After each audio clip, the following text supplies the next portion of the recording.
Hey everybody, welcome back to the kitchen. Today I'm going to be having you follow along while we do some breakfast ideas for Valentine's Day. We're going to do a strawberry sauce with some waffles, so let's get into it. Deuteronomy 6:5. You shall love the Lord your God with all your heart and mind and with all your soul and with all your strength, your entire being.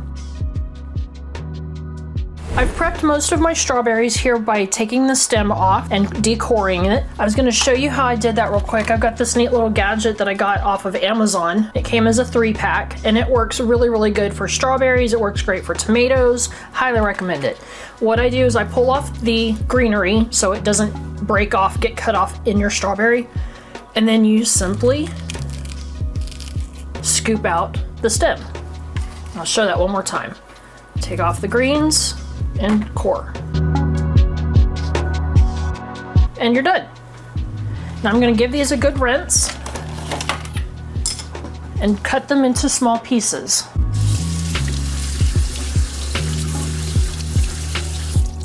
I'm just using my KitchenAid paring knife here and a little flat cutting board. I just need a small work surface. And you don't have to do any precise size. You just want them small for easier, faster cooking. And you can leave some chunks in your sauce while you're cooking it, or you can take a stick blender or put it in your food processor, any of those kind of gadgets, and puree it if you would like to make it a smoother sauce. You could even go so far as to strain it. I do not do that. I like it with a little bit of chunks and the seeds in there. It comes out just fine, but it just depends on what you're going for. This recipe calls for 3 cups of the strawberries, and I'm gonna have a few extra from that, so I'm going to slice them so that I can garnish the top of our waffles with the syrup and then put some fresh strawberries on there. I'm gonna do slices this way. It'll look pretty. It won't be too much to eat and it'll look nice on the presentation. And how thick or thin you slice these just really depends on your preference. There is no right or wrong way. It also kind of depends on how many people you're trying to feed. If you only have a few strawberries and you're feeding a lot of people, you'd want to go with thinner slices. If you only have a couple of people and this many, you can do thicker slices. Set these aside for when the waffles are all done and we can get them plated up.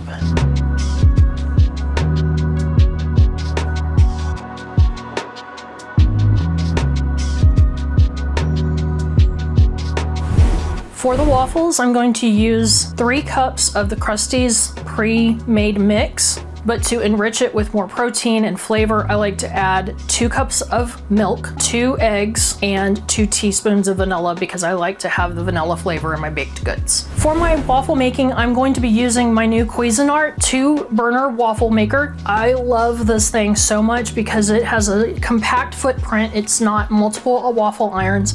It helps me make a large batch of waffles for my family really quickly. I cannot say enough good things about this style of waffle maker. This Cuisinart has a drip tray, so if you accidentally overfill and it starts dripping down, it catches it on here and it's not getting all over your counter. It makes cleanup a breeze because you can pull it out and just wash it. And then it has a lit up temperature gauge so that you can have it fully off if you need to. I've got it preheated and it lights up. Each notch that you go, it lights up to show you how high you have it. And that is really nice to see where your heat level is and how you need to adjust it, if at all. It has a turn arrow to show you which way that you need to turn it and flip it to the other side so that you can fill it up and put it back down. I like to, after I fill the second one, flip it back over so that I know this was my first one, and it's really easy for me to lift it up and take out the waffle in a quick manner, fill it back up, and keeps the process streamlined for me. So I highly recommend this one. It has worked beautifully for me. Now let's get into making our waffles so we can have some. Add our milk, our eggs, and our vanilla. Gonna mash our egg yolks. Just slow, small whisking movements to start incorporating the dry ingredients. If you go real fast, you're gonna poof it everywhere. And start going out wider. Come back to the middle and do a quick mix. Scrape your sides. You wanna get everything incorporated. For the most part, a few little lumps is fine. Scrape your bottom really good. And that looks beautiful. I don't need to add any more milk to that. I'm going to use my ladle and pull this forward because of my cabinet.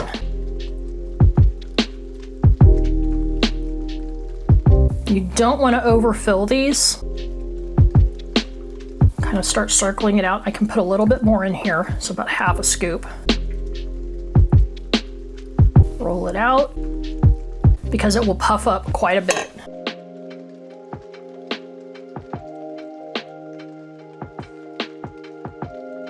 Each ladle is different, so go by what yours fits volume-wise. Start small and add more if you need to.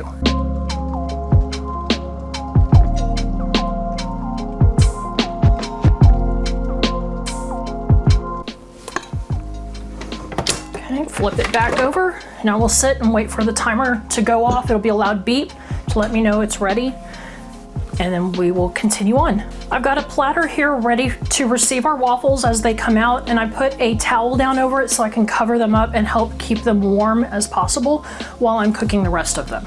By the way, we are not sponsored by Cuisinart. It just happened to kind of turn into a Cuisinart video, but you know, if they're interested, they know I like their products. I just really enjoy the quality and the usability of their products. So I highly recommend what I've shown here today. I'm gonna take a peek in on this first one.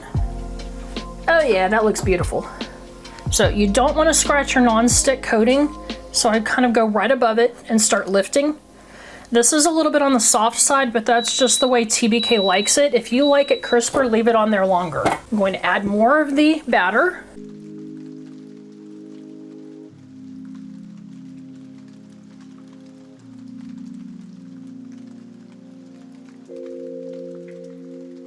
Flip it.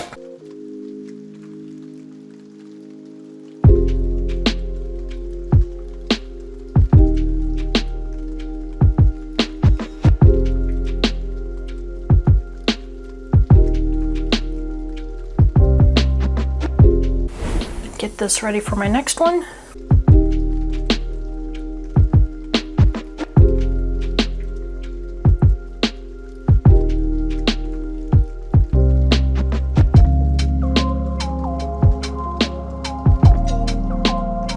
Move it over to our tray.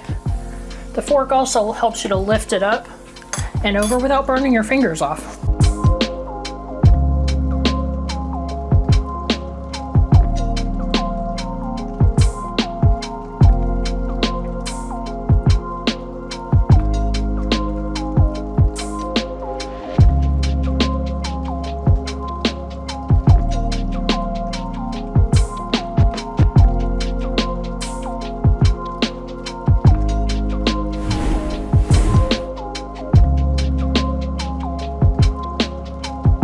Turn that off.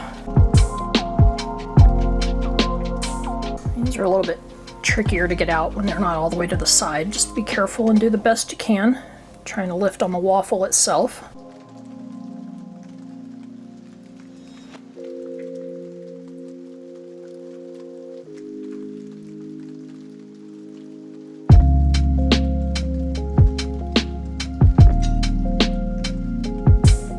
We're just gonna let that cool off while we go and make some sauce.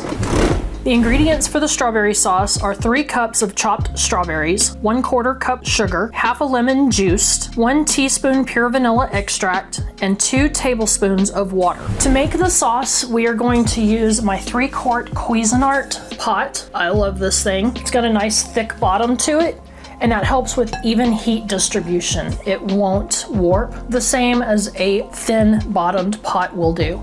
I made the mistake many years ago early in my cooking experiences of not knowing that tip and getting thin bottomed ones that would constantly warp, and then they'd be rocking, and it's only getting right here in the middle a little bit, wherever that point is the only place it's getting heat. It's almost like a wok where you have this rest of this is cool. So your cooking will go much better, much faster in a good way if you have a thick bottomed pot. This goes for skillets, this goes for these that you would do vegetables warmed in, pasta, the sauce that we're about to make. So I highly recommend, you don't necessarily have to get Cuisinart. I've really enjoyed the quality of this. This one has lasted me for many years with 0 problems, no rusting, nothing, very easy to clean. So I highly recommend it. I'm gonna go ahead and preheat our burner. I'm gonna do single burner actually on medium heat. And we're gonna add all of the ingredients into our pot.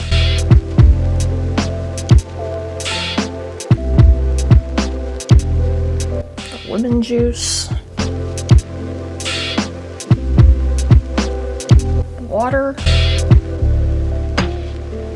sugar,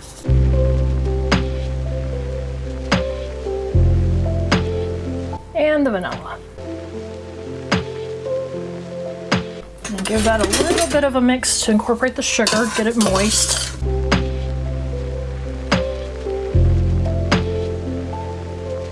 We're going to cook these over the medium heat, stirring it frequently until the berries break down for about 10 minutes. It says to stir in the vanilla at the end. I like to go ahead and just add it in. You can do it either way. And then you can strain it or you can serve it with the big pieces. You can use a masher to mash the berries down, however you want to do it. They'll get really, really soft. Some people like chunky, some people like smooth. So we're gonna let this simmer for a while, come up to heat, and then we'll be back with you. All right, it's been 5 minutes. We're here to check on it and give it a stir.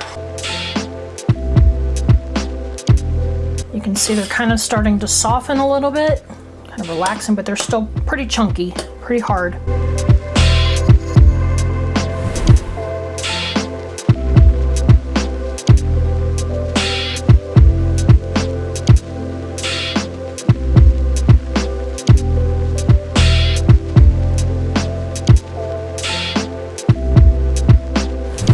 So now we're going to take one of our lovely waffles.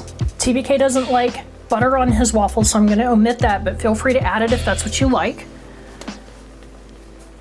I'm going to scoop some of the sauce over.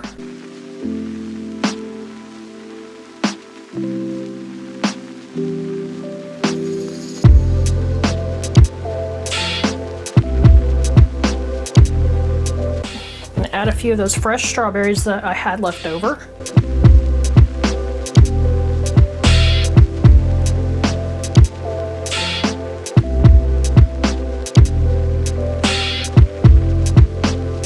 And there you have it.